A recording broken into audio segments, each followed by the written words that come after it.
Πλούτος του Αριστοφάνη. Και ενώ εμείς πηγαίνουμε για καφέ στη Θεσσαλονίκη, βλέπουμε αυτή την αφίσα και θυμόμαστε ότι έχουν παράσταση το βράδυ. Οπότε μπήκαμε ξανά στο πούλμαν για να πάμε στο Κιλκής. Φτάνοντας λοιπόν στο χώρο του θεάτρου, ξαναπάθαμε ένα μικρό σοκ, διότι το θέατρο ήταν τεράστιο, παιδιά. Και ενώ φορέσαμε τα μικροφωνά μας, με το Λεωνίδα εδώ πέρα να μας θαυμάζει, βρήκαμε ξανά τις θέσεις μας στο συγκεκριμένο θέατρο, περνώντας κάποια αποσπάσματα από το έργο, όπως και την υπόκληση που βλέπετε εδώ πέρα, με αποκλειστικά πλάνα που τράβαγε το κινητό μου μπροστά στο monitor. Και ενώ έχουμε ετοιμαστεί, ξεκινήσαν οι δηλώσεις. Πάμε να σαρώσουμε.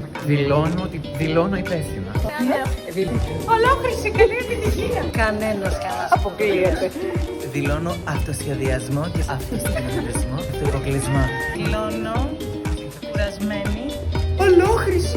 Καλή επιτυχία. Για ακόμη λοιπόν μια φορά ήταν μια εξαιρετική παράσταση με ένα σφιχτικά γεμάτο θέατρο, όπου τους ταξιδέψαμε σε μια άλλη εποχή. Μετά λοιπόν την παράσταση, τα παιδιά όπως βλέπετε μερακλώσανα και ρίξαν ένα ζεμπέκικο, ένα αποτυχημένο moonwalk και κλείσαμε με λίγο τσιτσετέλι, διότι έτσι είναι musical performance. Μαζέψαμε λοιπόν τα πράγματά μας, μπήκαμε στο αεροπλάνο και εδώ με τον Άρνολ και τον Στέφανο πίνοντας το καφεδάκι μας, έχουμε να σας ενημερώσουμε ότι 10 Αυγούστου θα είμαστε στην Έδεσα και 11 Αυγούστου στη Νέα Μουδανιά. Μέχρι τότε, φιλιά!